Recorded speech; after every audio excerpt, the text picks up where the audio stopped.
Chapter number 2. Everything is energy. Open quote. Everything is energy, and that's all there is to it. Match the frequency of the reality you want, and you cannot help but get that reality. It can be no other way. This is not philosophy. This is physics. End quote. Daryl Anka. During my final years working as an engineer, I worked in jobs and around people who were just negative. I interviewed with the owner of this one company, and during the interview the owner said to me, "I hope you stay with us." That was an interesting thing to say in the first interview, I thought, but we had a mortgage and bills to pay, and I was in between jobs and desperate, so I took the job anyway. I needed money coming in right away. On Monday afternoon of my first week of work with this new company, the owner had a temper tantrum.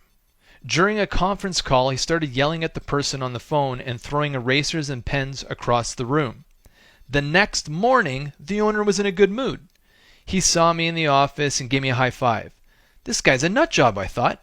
His motions are all over the place. 1 minute he's your best friend, and an hour later he's at war with you. After a couple of days of working there, I noticed he would yell at his employees regularly too. As I was working very closely with him, this really made me reconsider working there. By Thursday of the next week, I had reached my tipping point. The owner was on a construction site, and he phoned me about an estimate from a concrete supplier. He said, "Did you get the estimate?" And when I replied no, he lost it. He started swearing in Italian and going off the handle. This guy is crazy, I thought. I'm thinking, that's it, I'm out of here. Later that evening, I wrote my resignation letter. The very next day, I had my letter of resignation in hand and ready to go. I walked straight up to the human resources manager and gave her my letter, the keys to the brand new pickup they've bought me, the laptop they'd given me, and the phone, and said, "It's just not working out." The manager said, "Is it him? Is it because of the owner?" And I'm like, "Yep, it's him." As I was leaving the office, a project administrator I had been working with came up to me and said, "I can't believe you're doing this. I would leave, but I have rent and bills to pay. Good for you." That's when I told her, nobody deserves to be treated this way. Besides, I know I can find somewhere else to work that appreciates and values the work I do. She gave me a big hug, and I left the office. I drove off with no job prospects and a ton of bills to pay, but feeling like $1,000,000. I had this huge sense of relief, like a weight had been lifted from my shoulders. As an engineer, I worked in places with negative vibrations that would affect my state of being.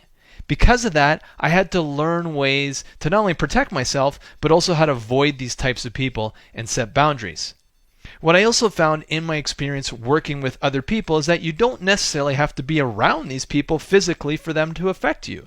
You can be on the phone with them, on another continent, or even just texting them.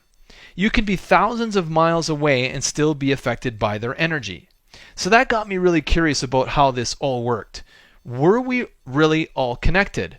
Was there really a field of intention that preceded the creation of all forms of matter? Quantum entanglement. Everything's energy and everything's connected. All around us and within us there is a field of intention that you can influence to create your world. The concept of quantum entanglement provides us with some clues. This theory in quantum mechanics states that when you do something to one of a pair of entangled particles, it instantly affects the properties of the other, no matter how far away the other is.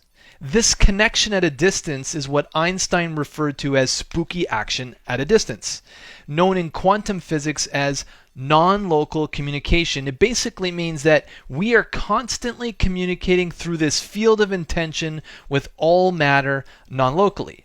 Quantum entanglement collapses all physical reality into a single reality, meaning there is no separation between objects, it's all one reality. Open quote. The new biology reveals that the invisible forces that we collectively refer to as mind form a field which shapes our biology. End quote. Dr. Bruce Lipton, The Biology of Belief.